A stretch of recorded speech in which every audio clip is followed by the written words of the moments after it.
Welcome to TESO Consulting Group's DEI podcast series, Why Is It So Hard? Shining Through the Shadow of Resistance. I'm Dr. Tonya Breland. And I am Erika Leek.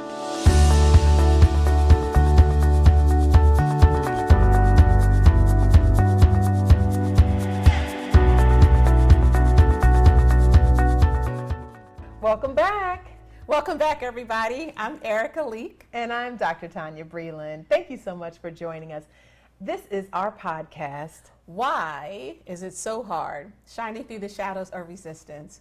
And some of you may have joined us before. You know that in this podcast, we really look to discuss issues that prevent us from being socially just and free. And the goal here is to disrupt the status quo of racial inequality and inequity that's really like baked in the systems. Mm-hmm. So each episode will challenge us all to be the change that we want to see. So what's our topic for today?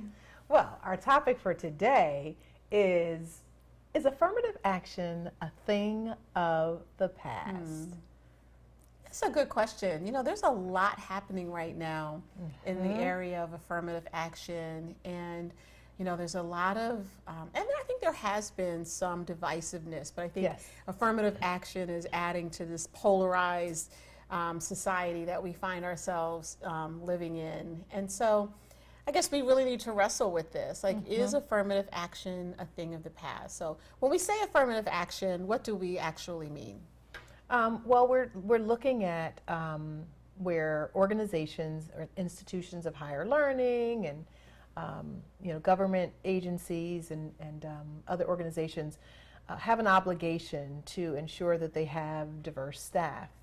And by diversity, we're not just talking about people of color, we're also talking about diversity in gender and marginalized groups. And it's really important that organizations have, create opportunities for everyone to be able to have equal access to employment or to higher ed or whatever the situation, typically employment or oftentimes employment.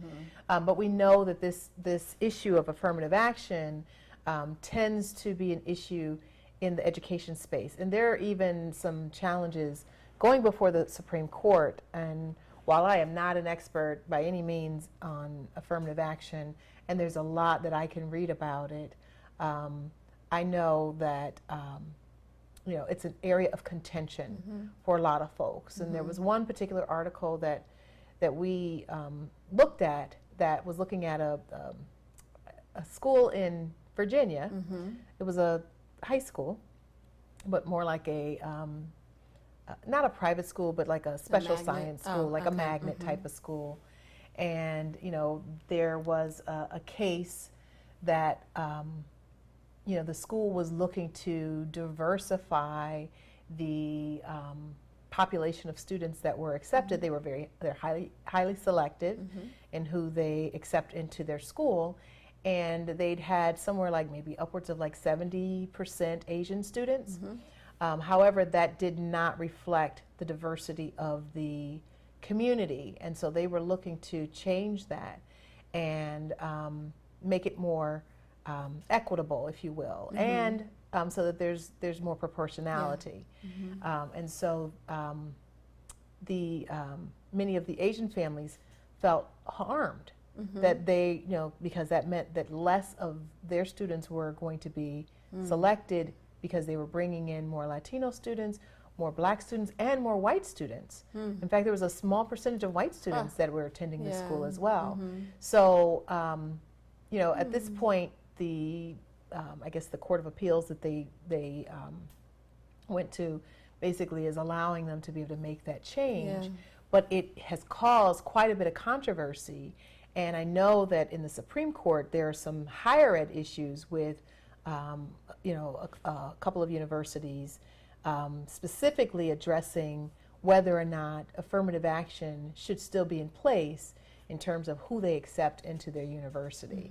So that's a really, tough and controversial topic.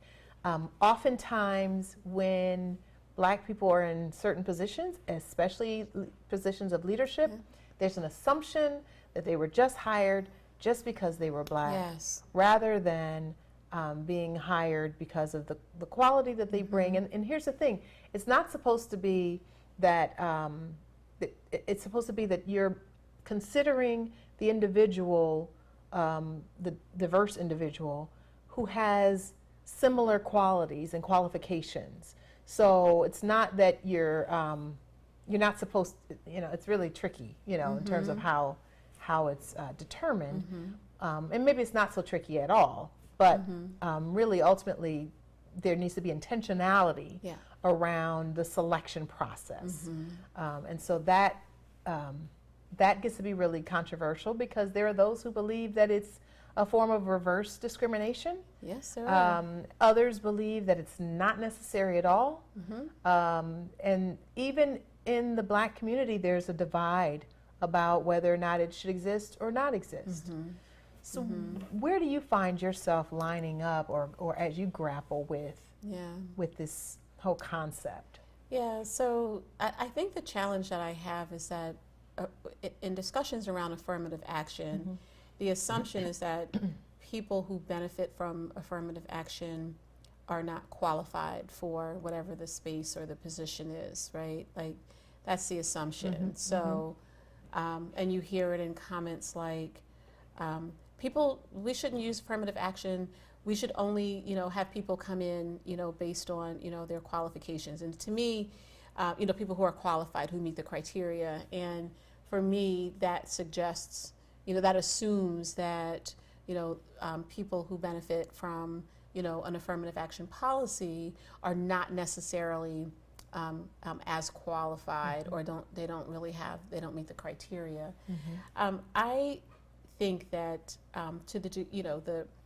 the way in which people were marginalized and left out of these systems and to benefit from, employment and school admissions, that was systemic. And so I think it takes an equally systemic approach to address it. And so if affirmative action is that systemic approach, then I'm all for it, because it addresses, it undoes, it seeks to, to undo, sort of the barriers that, Black people, and let's be honest, like, affirmative action has benefited white women. Like it has, and done a really, wonderful job at sort of opening doors for, white women as a group who were, marginalized, relegated to,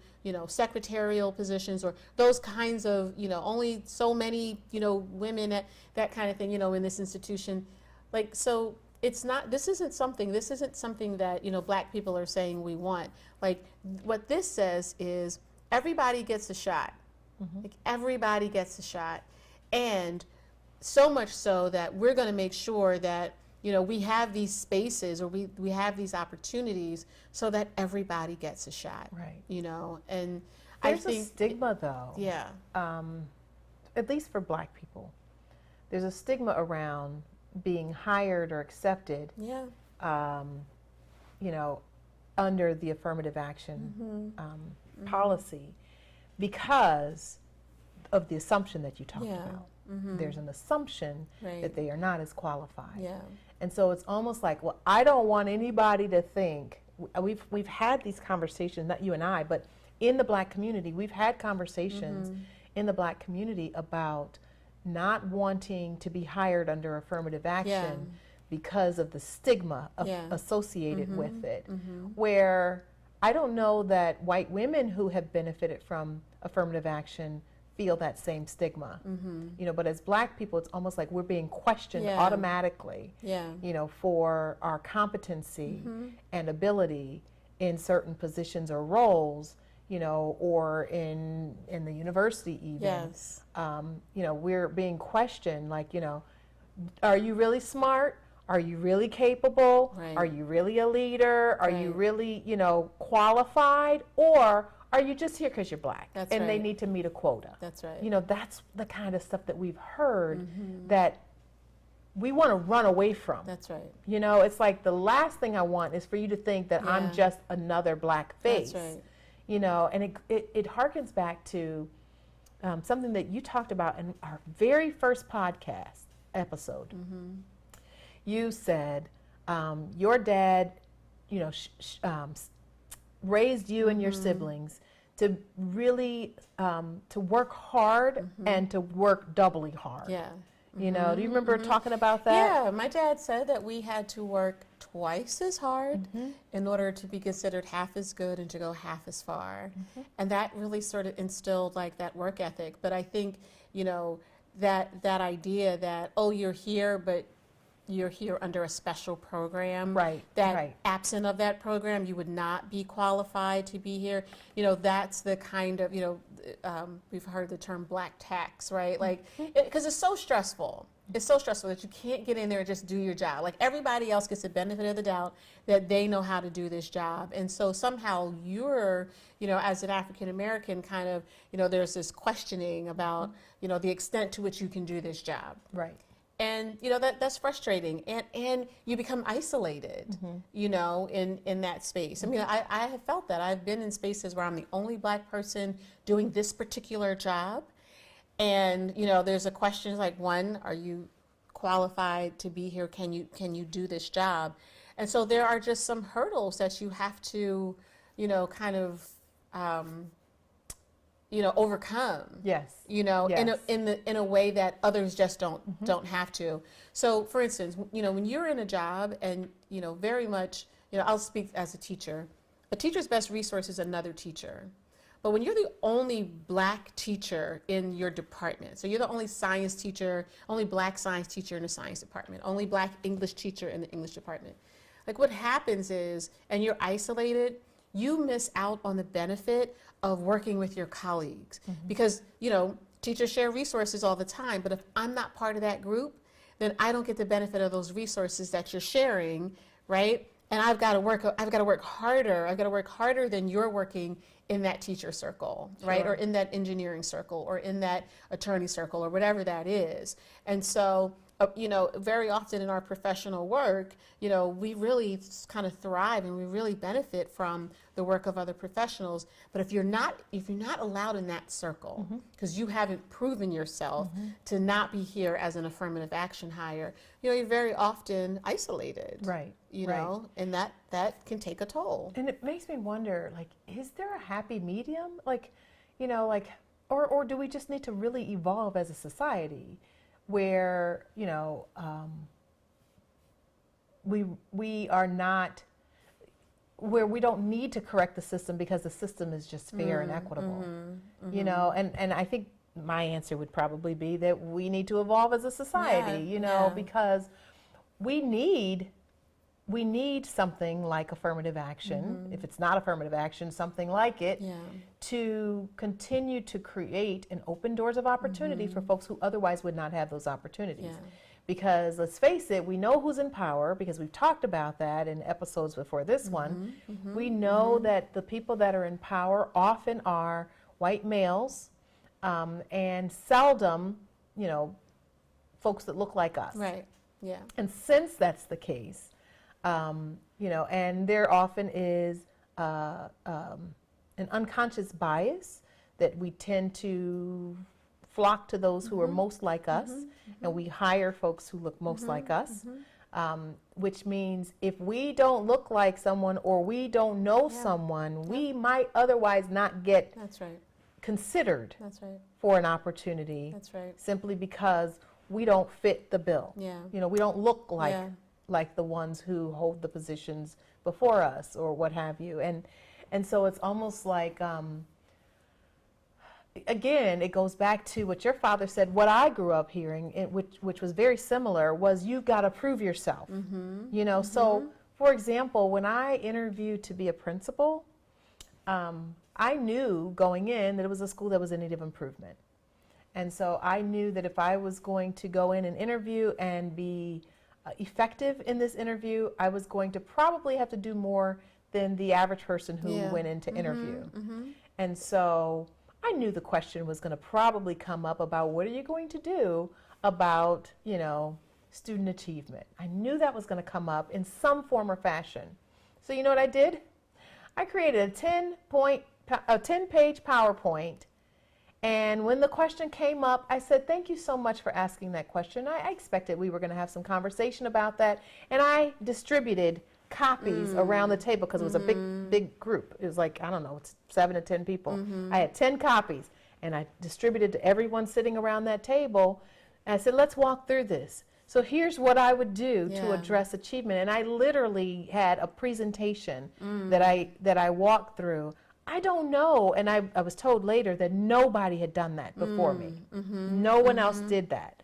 So that goes to show you like how I felt going in, like I've got to prove myself. Yes. I've got to prove that I'm not just another black face coming in here applying for this job that people don't think I'm qualified for. Right. I am qualified and I can do this work. That's right. Now, I also had mentioned previously that the superintendent hired me because he knew that I had won an educator's award, a national award, and that gave me some clout. Yeah. Okay, that's great.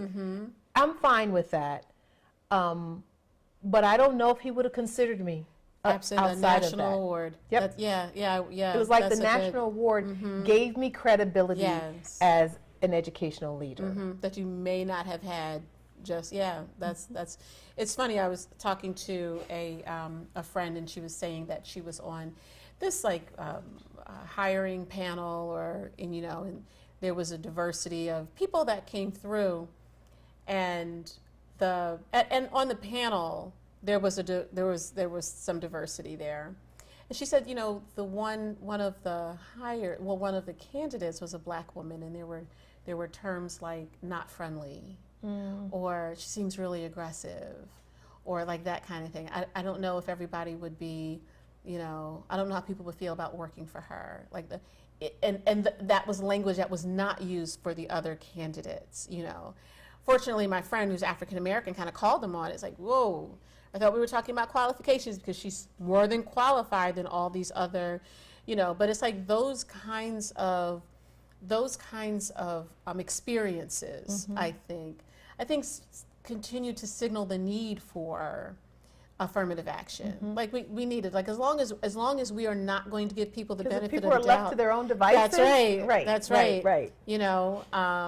I think that continues to signal the need for it. I think so. Absolutely. I think so too. Yeah, that's really, it's unfortunate. Yeah. But I think it's still the reality. And in this really polarized society that we live in right now, because let's face it, it is probably as polarized as it was in the 1960s. And I could be wrong, but because I was born at the end of the 1960s, so I didn't really live it.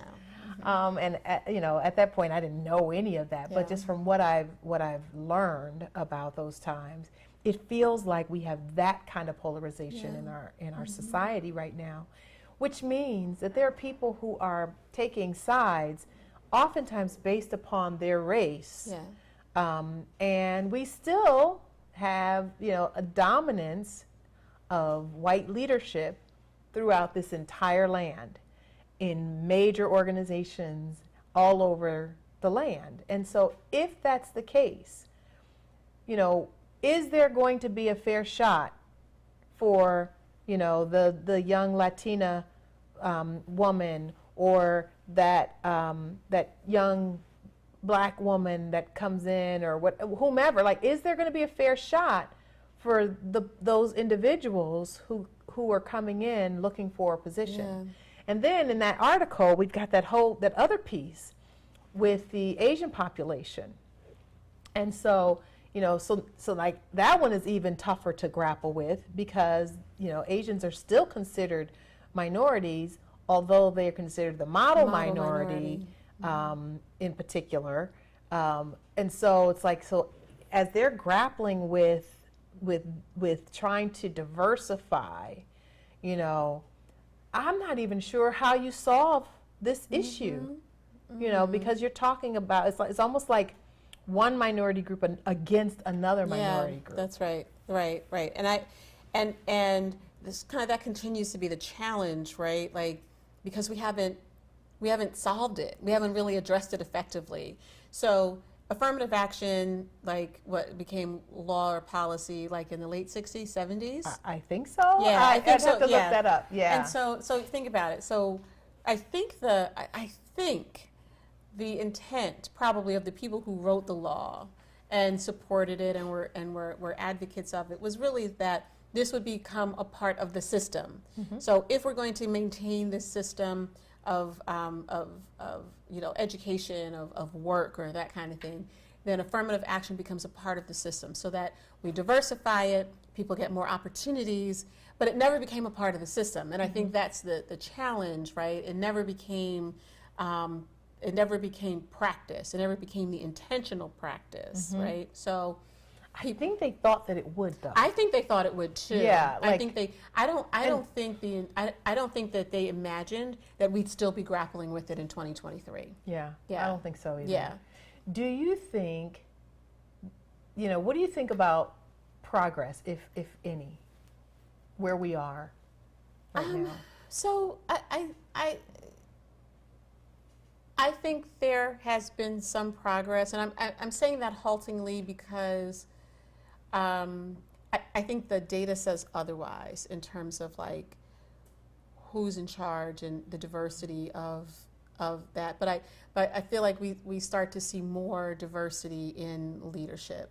So you start to see more African Americans in leadership in different places. Like there were no black principals when I was a kid. Like they were all white males, all of them, right? So like Actually, I had a black female principal I had- in elementary school. well, Ohio must have been a special place because in New Jersey there were none. Like That it you were had always exposure to, yeah. white. You know what I mean? So yeah, that I had exposure to. There were none. Even in a diverse district, there were none. So like I feel like we're starting to see more of that. We're starting to see more. I think in our state, with superintendents, I think there are maybe 4% black superintendents in right. the whole state. The whole state. Of 600 plus. I was about to say, in the state that has 600 plus school districts. School districts. 4%, which is literally less than a handful, right? So, I mean, but when we were in school, right, when this law came about, how many were there then? I would venture to say none. Yeah, I don't know that, but I would venture to say, it was maybe 1%, or whatever. So is there progress? Yes. I just don't think it's happening fast enough. Yeah. What What do you think is going to happen if the Supreme Court gets rid of it? That's a good question. I don't know. I think we're going to be in trouble. I think we're going to be in trouble. Worse trouble than we are I think right we're now. I think we're going to be in trouble. Yeah. And I think what's going to happen is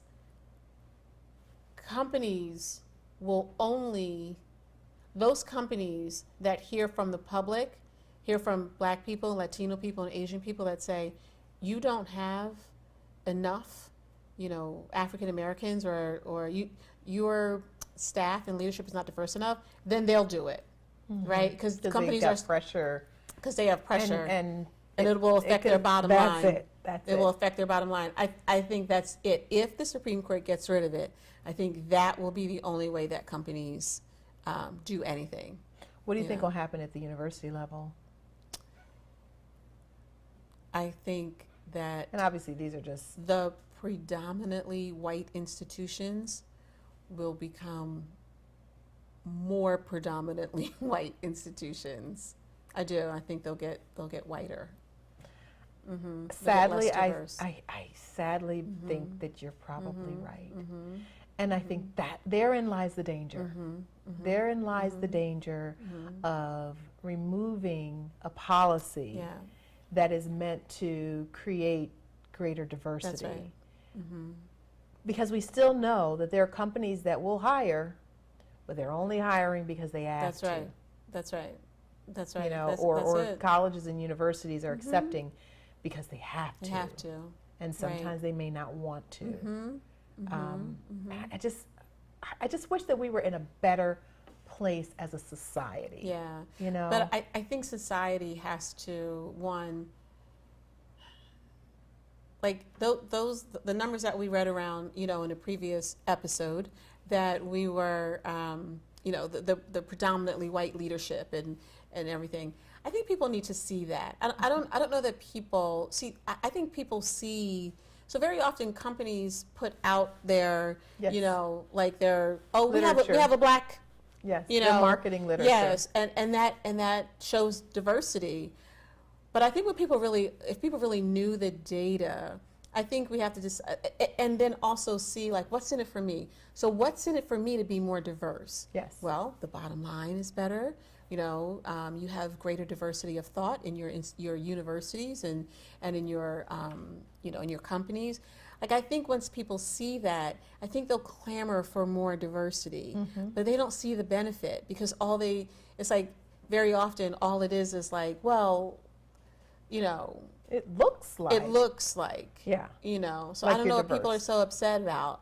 Why are people so upset we have a black principal? Why are people so upset? Why are people so upset we have a black vice president? Why are people so, and it's just like, well, let's look at these other numbers, that show us, just the lack of diversity. Yeah. Yeah. Yeah. That is, you're absolutely right. And people know, well, we know that companies will, they want to shine their company in the most positive light. Yeah. And it looks good for the company to say, we have a diverse team and diverse staff. So they'll pull out, here's the one Asian person, here's the one black person, here's the one, Latino person. And, everybody's smiling. Yes. Everybody's happy. See, we are diverse here at this organization, Everybody's getting along. at this institute, and you're going to want to be a part of that. But then you get there and you realize, and that happens with universities all the time, you get there and you realize, oh, there's only 5% students of color? That's it? That's only 5%? Oh, wow. I thought, based upon their brochure, that it was really diverse. That literally happened. My daughter, she's just graduated high school, and one of the schools that she looked at, all the literature was like super diverse. It's in a predominantly Hispanic section of a large city, and she was like, "Oh, I'm so excited!" And she got there, and when she asked the question, they were like, "Yeah, so we're at about 4% black." She was like, 4%? Like, what? And so, she's got to be in this institution for 4 years and live there. And she's like, I need something that, more affirming. That's more affirming, where I'm represented more, So it was just amazing to me that, that was still an issue. Like, and I was shocked. It was, it's a really prestigious institution of higher learning, but I was shocked that was the number, just really sort of like floored us. But I think, if affirmative action is, repealed, I think it will be even less. I think those numbers will go down. I do too, even sadly. less, even less. I don't trust our society to move in the right direction. That's why we need laws. Yeah. There was a famous guy, famous to us, Dr. Miles Monroe, who sadly passed away in a plane accident, who used to say, "You change the laws, you change the culture." And so I feel like if they change that back, the culture is going to go backwards. Yeah. Unfortunately. Yeah. Or society is going to go backwards. I agree. Really curious to know what your thoughts are on this controversial topic of affirmative action. Should it stay or should it go? That's really what we want to know from you. So chime in. We're on all social media platforms. Let us know your thoughts. Send us a message. Let us know what you're thinking and if there's some questions that you might have. But again, thank you for joining us. I'm Tonya. And I'm Erika. And thank you for joining and tuning in today. you.